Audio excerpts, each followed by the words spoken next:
akan dikawinkan. Oh gitu ya. Waktu itu umur berapa Bu? Bulan 8 itu ketahuan dong. Ya udah deh, kira-kira kepala berapa dah? Kepala berapa? Kepala 2 lah ya. Oh, ya. Masih cabe-cabean ya, seger kali ya Bu ya. Makanya langsung mau dikawinin gitu ya. Jadi saya lebih memilih ke Bali. Ya, Bali saat itu adalah salah satu pilihan beberapa orang Jakarta untuk singgah. Oh ya, oke. Sementara. Nah, kembali dari Bali saya nggak ada pekerjaan. Lalu ada teman saya yang bilang mau nggak jadi agen asuransi tapi di training dulu. Nah, saya oke aja waktu itu di Bank Insurance Prudential. Oke. Waktu itu saya cuma mikir, oke, saya hanya mau trainingnya. Pada saat di training saya dapat gaji. Training 3 bulan, setelah itu saya mau sambil cari kerja. Nah, pada saat training itu saya bertemu dengan para trainer yang seperti teman-teman track, ya luar biasa trainingnya sehingga saya terinspirasi. Akhirnya ya sampai saat ini saya bertahan. Oke, kurang lebih 14 tahun ya Bu ya.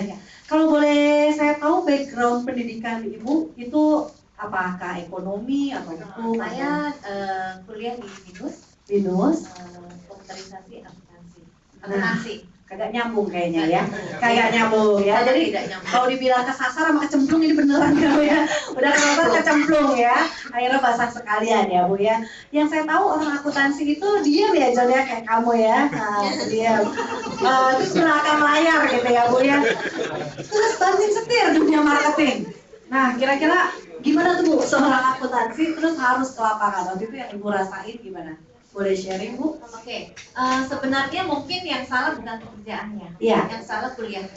Oh ya, salah kuliahnya ya Bu ya. Jadi waktu itu saya kuliah boleh dibilang hanya sekedar kuliah. Karena waktu saya dari SMA itu pas mau kuliah orang tua saya kena musibah, jadi musibah kebakaran. Jadi saya tidak ada pilihan banyak untuk kuliah. Nah saat itu saya ambil jurusan komunikasi akuntansi karena itu yang paling banyak memberikan beasiswa pada saat itu. Jadi saya berusaha untuk bisa lulus untuk mendapatkan beasiswa agar bisa kuliah. Jadi Ibu termasuk yang dapetin beasiswa ya? Sebagian. Luar biasa ya, berarti memang prestasi Ibu sudah tidak diragukan lagi. Pertanyaan saya tetap sama, bagaimana seorang akuntansi bisa langsung memulai marketing? Nah, mungkin dari bakatnya sebenarnya memang orangnya nggak pendiam seperti teman baru kita. John Warto. John, ya. Masih single? Oh sama Mbak. Jangan GR ya Bu. Mereka juga ya bisa terjadinya. Oke, silakan. Apa hubungannya? Jadi gimana marketing? Maksudnya dari yang harusnya angka, terus tiba-tiba ngomong. Nah itu kan satu dunia yang sangat beda latar belakangnya, tapi ternyata Ibu bisa gitu. Itu bagaimana Ibu bisa memulai dari akuntansi ke marketing? Dan tadi Ibu tanya sama saya, udah nikah belum? Ya. Sampai situ. Dari awalnya memang saya bukan tipe yang pendiam. Oh oke. Ya, tetapi mungkin waktu saya mulai di asuransi, saya nggak pede. Saya merasa bahwa kayaknya susah ya pastinya ya Bu gitu ya.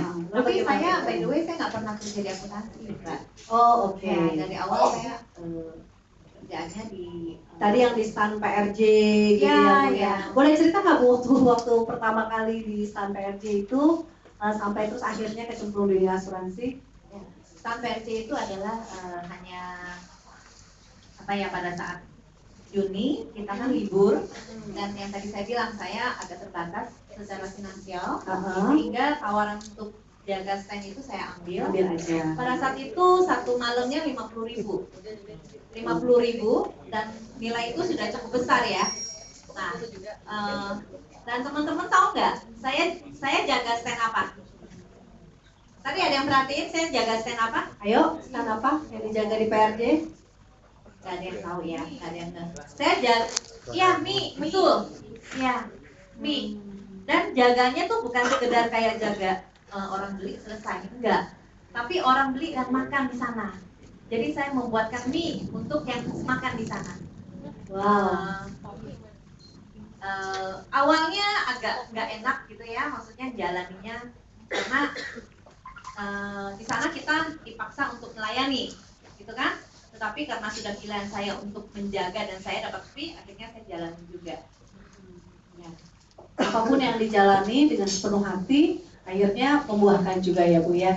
Nah, waktu Ibu hijrah ke asuransi, ini pasti yang paling pengen banget ditanyain. Pernah nggak ditolak? Terus bagaimana pertama kali ditolaknya? Gimana sih? Terus pertama kali nasabah Ibu itu siapa? Boleh kira-kira berbagi kisah sama kami mengenai kisah pertama Ibu waktu memulai bisnis asuransi ini. Okay. Ya. Saya pada saat mulai asuransi, saya join ke bank insurance itu akhir tahun. Waktu itu kalau nggak salah di bulan November. Selesai jadi training saja, jadi saya tidak melakukan selling. Nah, sampai Desember itu teman-teman saya yang batch sebelumnya itu sudah melakukan pencapaian, ya, prestasi yang luar biasa. Nah, saya ingat banget waktu itu ada malam gala dinner, dan waktu itu kebetulan anggotanya belum banyak, kita diundang semua, termasuk yang tidak capai. Nah, saat itu saya melihat teman-teman yang naik turun panggung, dan saya berjanji kepada diri saya sendiri bahwa tahun depan saya akan naik turun panggung. Jadi ada hari semacam ikrar dalam hati ya? Ya, karena melihat teman saya. Ya. Nah, pasti dengan teman-teman sama, orang yang paling pertama kita prospek adalah ring 1, yaitu keluarga. Jadi saat itu saya prospek kakak saya laki-laki, yang menurut saya saat itu dia yang paling sukses. Tapi ternyata prospek saudara itu jauh lebih menyakitkan daripada prospek orang lain, ya. Jadi saya prospek kakak saya datang dari pagi, dia di kamar aja, nggak keluar-keluar. Ya, saya tungguin. Kemudian waktu itu saya memang beda saya sama dia cukup jauh, kira-kira mungkin sekitar 15 tahun umurnya. Saya nggak berani ketuk-ketuk kamarnya, nggak berani. Ya udah pasrah aja nunggu gitu kan. Dia tahu bahwa saya akan prospek dia, saya udah bilang. Jadi dia nggak keluar-keluar, saya juga nggak berani ketuk ya. Akhirnya sampai udah sore saya tanya istrinya, Koko mana? Tidur. Aduh, gimana ya, tungguin apa enggak? Ya saya pulang. Besoknya saya datang lagi, ya. Nah, pada saat jelasin gini, saya udah tanya umurnya, saya udah buatkan ilustrasi, saya bilang dengan rasa takut-takut gitu kan. Toh ini ilustrasinya. Ya udah taruh situ aja, nanti aku baca. Waduh, gimana gitu kan? Ya udah, terus saya tungguin lagi. Setelah beberapa hari, akhirnya dia closing, tapi dengan yang, kamu tuh ngapain sih kerja beginian, gitu kan? Kayak nggak ada kerjaan lain aja. Ya udah, awas ya kalau aku rugi ya. Kayak gitu-gitu deh, nggak enak. Ancamannya, kayaknya nggak rela closingnya, gitu kan? Ya udah, kita kena izin baru, nggak punya skill apa-apa, ya oke aja lah. Ya, dia closing. Sebenarnya bukan itu yang saya teringat terus, ya. Tetapi bagaimana keluarga saya awalnya itu sangat boleh dibilang merendahkan profesi saya. Ya, profesi saya dianggap, kalau mama saya bilangnya, kamu tuh kerjaannya kayak nipu orang. Karena orang tua mama saya sekarang sudah hampir 80. Zaman dulu mungkin mereka nggak terkenal lah asuransi ya. Buat mereka aneh, orang nabung 1 juta meninggal dapat 100 juta. Itu bohong menurut mereka. Muluk-muluk kedengarannya. Terlalu muluk-muluk, iya. Lalu bagaimana Ibu terus meyakinkan keluarga Ibu? Ya, saya bilang sama orang tua saya waktu itu adalah kasih saya waktu 1 tahun. Kalau dalam waktu 1 tahun saya tidak berhasil membuktikan diri saya, maka saya akan pindah ke profesi lain. Ya, kemudian ada satu lagi kejadian yang sampai saat ini kalau saya down, saya akan pikirkan itu adalah pada saat itu kita lagi makan malam keluarga, dan saya lagi ngomong aja mengenai dreams, ya kan tadi saya ada meeting Magnum, grup saya namanya Magnum, itu ada yang cerita bahwa kita mesti ada membuat dream besar, ya. Nah saya juga karena waktu itu saya di perusahaan lama juga sangat diminta untuk membuat dream besar. Waktu itu saya cerita dream saya sama kakak saya. Saya cerita bahwa saya pengen punya income 100 juta dari asuransi.